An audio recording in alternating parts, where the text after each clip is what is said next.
Rating کی دوڑ ضرور ہوتی ہے، اور ریٹنگ کی وجہ سے بہت سارے ایسے ٹاپکس جو ہیں وہ ہم نہیں چلا پاتے تھے، کہ ہمیں اوپر سے آرڈر ہوتا تھا نہیں یار اس کی نا ریٹنگ نہیں آئے گی، اس کو کون دیکھے گا، اور ایسا ہوتا بھی تھا، جو سنجیدہ معاملات پر بات کرتے تھے اس کی ریٹنگ نہیں آتی تھی، پھر ہم سے پوچھا جاتا تھا کہ بھائی اس پروگرام کی ریٹنگ کیوں نہیں آئی. تو اس اسپیسیفک ٹاپک پہ سوشل میڈیا پہ بات ہوئی بھی ہے، 2-3 دن بڑا شور بھی مچا ہے، ٹی وی چینلز نے پیکیجز بھی بنائے ہیں، رپورٹس بنائی ہیں بڑی پرکشش کر کے، اور پیچھے بیک گراؤنڈ میں کیا میوزک چل رہا ہوتا ہے ٹون ٹون ٹون کر کے، بڑا اداس سا میوزک چل رہا ہوتا ہے، اور ایک وقتی طور پر اثر ہوتا ہے. اس کے بعد کیا، ہر بندہ اپنے اپنے کام پہ لگ جائے گا. اصل مسئلہ یہ ہے روٹ کاز. روٹ کاز کیا ہے؟ روٹ کاز کو معلوم کرنا، اور یہ میری اور آپ کی ذمہ داری تو ہے ہی صحیح، لیکن یہ حکمرانوں کی بھی ذمہ داری ہے جو اپنی بلٹ پروف گاڑیوں میں پھر رہے ہوتے ہیں، جن کے للے تللے ختم نہیں ہو رہے ہوتے ہیں، اور جو اپنی آسائشات کو مد نظر رکھ رہے ہوتے ہیں. ان کی ذمہ داری سب سے زیادہ ہے، کیونکہ ان سے سوال ہوگا آخرت میں، ان سے سوال ہوگا کہ تمہاری ریت تھی، تم نے ان کے لیے کیا کچھ کیا. اب اس وقت ہے وزیر اعلیٰ پنجاب جنابہ محترمہ مریم نواز شریف صاحبہ، بڑا چیلنج ہے ان کے لیے، باپ کی لیگیسی لے کے چل رہی ہے نا، چیلنج ہے ان کے لیے. یہ ایک ٹیسٹ کیس ہے، اس ٹیسٹ کیس کو پاس کرنا ہے، اس شخص کو سزا نہ صرف دلوانی ہے بلکہ یہ پالیسیز بنانی ہے کہ آئندہ مستقبل میں ایسے واقعات نہ ہو. اور یہ واقعات کیسے نہیں ہوں، یہ کیسے ہو سکتا ہے؟ دیکھیں، ہوتا یہ ہے کہ یہ واقعات راتوں رات نہیں ہوتے ہیں، یہ بن رہے ہوتے ہیں، بنت ہو رہی ہے ان کی، اور وہ کہتے ہیں نا حادثہ یکدم نہیں ہوتا، تو پل رہا ہوتا ہے سب کچھ. ہمارا مسئلہ یہ ہے، المیہ یہ ہے کہ ہم کیا کرتے ہیں، جو ایسے ایشوز ہیں ان کو ریزالو کرنے یعنی حل کرنے کی بجائے ہم انڈر دا کارپیٹ ان کو بچھاتے جاتے ہیں. زندہ لاشیں جو ہیں ان کی زمین میں دباتے جاتے ہیں ان ایشوز کے، لیکن وہ ایشوز زندہ لاشیں جو ہیں وہ افرید بن کے، وہ زومبیز بن کے جب باہر نکلتی ہیں تو پھر ان کو قابو کرنا مشکل ہو جاتا ہے، پھر نتیجہ ایسے واقعات کی صورت میں نکلتا ہے. اب یہ سجاد کھوکھر جو ہے، یہ راتوں رات تو نہیں نا جنونی ہوا. ہوتا کیا ہے، 10 سیکنڈ ہوتے ہیں، 10 سے 20 سیکنڈ آپ کے غصے کے، اس میں آپ جو بھی عمل کرتے ہو وہ 10 سے 20 سیکنڈ کا عمل ہوتا ہے، اس کے بعد آپ کو تھوڑا ہوش آنا شروع ہوتا ہے. لیکن یہ بندہ، اب چیک کریں، ایک بچہ مارا، اس کے بعد بھی ہوش نہیں آیا، دوسرا بچہ مارا، تیسرا، چوتھا، پانچواں، چھٹا، ساتواں، بیوی کو مارا. تو یہ جذباتی عمل تو نہ ہوا نا، جذباتی فیل تو نہیں ہوا نا، پھر یہ سوچا سمجھا فیل ہوا.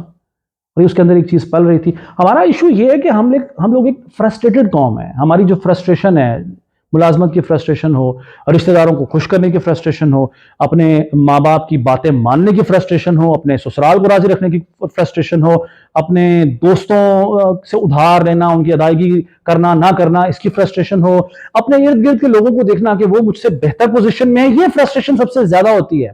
اس کے پاس موٹر سائیکل ہے، میرے پاس سائیکل ہے، فلانے کے پاس کار ہے، گاڑی ہے، میرے پاس موٹر سائیکل ہے، فلاں کے پاس اچھی گاڑی ہے، فلاں کے پاس اچھے سے اچھا موبائل ہے. یہ فرسٹریشن جو ہے یہ ہمارے اندر بحیثیت قوم پائی جاتی ہے. اب اس کا نتیجہ ایسے واقعات کی صورت میں نکلتا ہے، کوئی کسی دوست کو قتل کر دیتا ہے، کوئی ذرا سے جھگڑے پر کسی کی جان لے لیتا ہے. تو یہ سب کچھ کیسے ختم ہوگا جناب؟ یہ سب کچھ ایسے ختم ہوگا کہ ہم اپنے ارد گرد کے لوگوں پر نظر رکھیں. اب یہ سجاد ہے، اس کے کیا دوستوں یا اس کے رشتہ داروں کو کیا علم نہیں ہوگا اس کی کیفیت کا؟ کیا یہ ڈسکس نہیں کرتا ہوگا کہ میرے گھر میں آج یہ ہو رہا ہے، یہ ہو رہا ہے؟ جب ہم نظر رکھیں گے ایسے لوگوں پر، جب ہم کوشش کریں گے کہ ان کو سمجھائیں، کیونکہ بڑا آسان ہوتا ہے نصیحت کرنا، سب سے آسان کام ہے. میں بھی جو کر رہا ہوں ابھی نصیحت ہی ہے بائی دا وے، سب سے آسان کام ہے. تو چلیں، ہماری اگر کسی ایک بات سے، کسی ایک جملے سے کوئی شخص ذرا سا بھی تبدیل ہو جاتا ہے تو کیا یہ سودا برا ہے؟ میرا نہیں خیال. بہرحال، اب ہاں ایک اور چیز آخر میں جاتے جاتے میں بات کروں گا. اس کیس میں کیا ہوا جی، ایف آئی آر میں دکھاؤں گا ابھی آپ کو. ایف آئی آر کی کاپی اگر آپ پڑھیں تو دفعہ لگی ہے تعزیرات پاکستان کی 302 جو کہ قتل کی دفعہ ہے. سب کو پتا ہے اس بات کا، فلمیں دیکھ دیکھ کے، ڈرامے دیکھ دیکھ کے ہمیں اتنا تو پتا ہے کہ بھائی 302 کی دفعہ جو ہے وہ کیا ہوتی ہے. یہ واقعہ صرف قتل کا نہیں ہے، یہ واقعہ دہشت گردی کا ہے، یہ واقعہ فساد فی الارض کا ہے. فساد فی الارض کی دفعہ لگنی چاہیے 311 اس میں دہشت گردی کی دفعہ 7ATA لگنی چاہیے. ہمارے ہاں پولیس کیس ہی ایسا بناتی ہے کہ جیسے بس جان چھڑانے والے، جان چھڑاؤ بھائی یار، موقعوں پر ہے، چلو یار کیس بناؤ. تو اس پہ یہ دونوں دفعات بھی لگنی چاہیے تھی. میری اپیل ہے، اگر کوئی سنے اور اگر یہ ویڈیو یا یہ جو میری بات چیت ہے یہ کسی تک پہنچے تو خدا را اس کیس کو ٹیسٹ کیس بنائیں، سجاد کھوکھر کو سزا دلوائیں، سجاد کھوکھر کو ایسی سزا دلوائیں، عبرتناک سزا دلوائیں کہ اگلے سوچیں 100 بار ایسا عمل کرنے سے. اور ہماری عدالتوں سے بھی میری درخواست ہے, 130 139 نمبر کی عدالتوں سے بھی میری درخواست ہے, خدا را اسپیڈی جسٹس دیں. Justice delayed is justice denied انگریزی میں کہتے ہیں نا. تو ایسے واقعات کا اسپیڈی ٹرائل کیا جائے, جلد از جلد, جلد از جلد. یہ سالوں تک محیط ہو جاتے ہیں نا جو کیسز, نتیجہ نہیں نکلتا. بہرحال یہ ایک چھوٹی سی گزارش تھی جو میں نے آپ سے کرنی تھی, اور دل کا بوجھ ہلکا کرنا تھا. دراصل اصل بات تو یہ ہے, دل کا بوجھ ہلکا کرنے کے لیے اس یوٹیوب چینل کا میں نے سہارا لیا ہے, اور آگے بھی میں مزید ویڈیوز کرتا رہوں گا اس طرح کی, اور مختلف موضوعات پر جن پہ میں سمجھتا ہوں کہ بات کرنے کی ضرورت ہے ان پہ میں بات کرنے کی کوشش کرتا رہوں گا. میرا نام ہے ذیشان ملک اور یہ ہے میرا یوٹیوب چینل.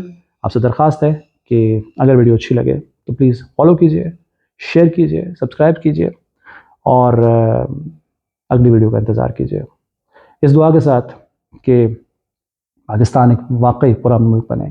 پاکستان کے بارے میں جو ہم کتابوں میں پڑھتے ہیں کہ یہ ایک اسلام کے نام پہ بنایا ہوا ملک ہے, واقعی اسلام کے نام پہ ملک بن جائے یہ, کیونکہ یہاں سب کچھ ہے, اسلام نہیں ہے. یہاں سب کچھ ہے, امن نہیں ہے. یہاں سب کچھ ہے, بھائی چارہ نہیں ہے. یہاں سب کچھ ہے, ایک دوسرے کی حیا نہیں ہے, خیال نہیں ہے. تو پاکستان اگر آپ کو چاہیے, اگر پاکستان سے آپ کو واقعی محبت ہے تو خدا را انسان بن جائیں, یہ سب چیزیں چھوڑ دیں, خدا را احساس کرنا شروع کر دیں, خدا را لوگوں کی عزتوں کو پامال کرنا بند کر دیں. اجازت دیجیے, اللہ حافظ.